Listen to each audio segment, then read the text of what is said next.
Field goals were the name of the Broncos game against the Kansas City Chiefs. The team is now 9-2 after winning their 8th game in a row. This putting them in a pretty good position. Here to break down the game and what's next for the team is our insider Mike Klis with Klis's Mike Drop. Good morning, Mike. Morning. Yes, the Broncos in great shape to host a home playoff game at the very least. They have a 2-game lead on the Chargers.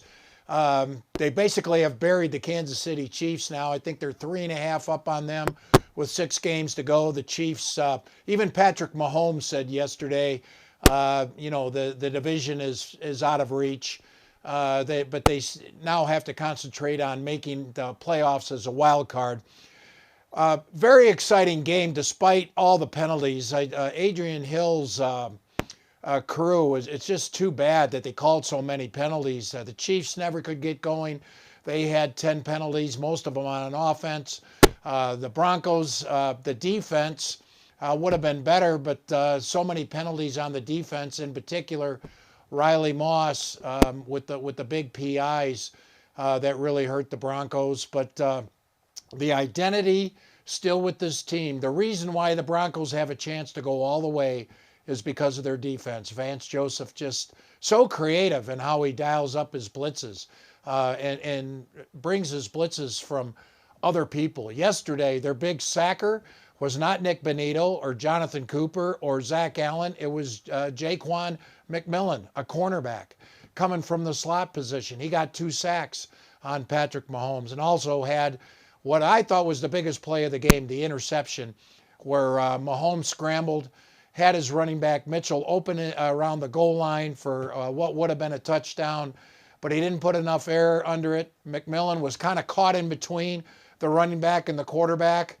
but because Mahomes did not put air under the ball, McMillan was able to intercept it. That was a big, big turning point in the game.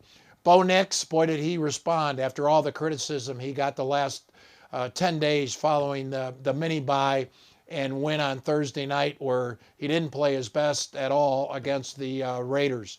But he had, Bo Nix, what was clutch about him yesterday, he completed 5 third and longs for first downs. 5 third and longs, that's hard to do. 2 came on the opening drive. He had a big one with Cortland Sutton, 3rd and 15 on the winning drive. That resulted in the field goal for Will Lutz. Who knows what happens if he doesn't hit Sutton there. 3rd and 15 for 20 yards. Then he dropped that 32-yarder, a beauty, to Troy Franklin to set up the field goal. And the Broncos wind up winning 22-19. And I tell you, if you're going to be a Super Bowl team, and it looks like the Broncos have as good a chance as any. They're one of the five teams, I would say, that have a chance to win the Super Bowl this year. You got to have a kicker.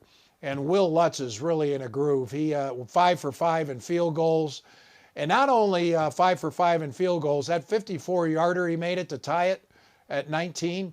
That 54-yarder, I mean, it was down the middle, and I think it hit the net, which means he could have made it by about 10 yards more. So he's really in the groove. 35 yards, never a doubt. He put it down the middle. That, of course, was the distance last year at Arrowhead where his kick was blocked. Leo Chenal came in, stormed through Alex Forsythe on that. The Broncos fixed their protection scheme, and this time no problem for Will Lutz to make the winning kick. A couple interesting predictions yesterday. Scotty Gange on his TikTok predicted 22-19. So good for Scotty. He came through there. I'm not sure if that was the best prediction, though. I mean, that is a prediction where you go to the 7-Eleven and you get yourself a couple lottery tickets. But also, I'm sitting next to Patrick Smythe, and Harrison Butker kicked a short field goal for the Chiefs. And I guess Frank Crum stuck his hand up from the middle. And Patrick says, "You watch Frank Crum. He's going to get one. He's going to block a kick today." And sure enough, I looked at him. I was like, Frank Crum, he's a tackle. What are you talking about? He's not on field goal block. But he is 6'7", 315. Got some big mitts, and he wound up blocking that extra point that was a bit of a momentum changer because the Chiefs had scored 2 touchdowns on back-to-back drives, and they went up 19-16, not 20-16, which might have changed the game. So the Broncos in great shape, leading the division. Now they still have to worry a little bit about the Chargers because the Chargers beat them earlier this season, so they got the hammer if it winds up a tie. The Broncos and Chargers finished the season at Empower Field. Bit of a tough schedule for the Broncos down the stretch, so they're still going to have to play well. Next up, they play at Washington against a Commanders team that's been a huge disappointment. Their quarterback, Jaden Daniels, has been hurt much of the year. They're only 3-8. They've got, Terry McLaurin, their receiver, held out. That seemed to affect the chemistry of that team. The Broncos, Sean Payton has instilled a lot of swag into that locker room. The Broncos have maybe not the most talented team, but they might be the most confident. And because of that defense, because they have an offense that scores when it matters, Bo Nix is clutch when it matters, the Broncos have just as good a chance as anyone. 8 wins in a row as they go into the bye.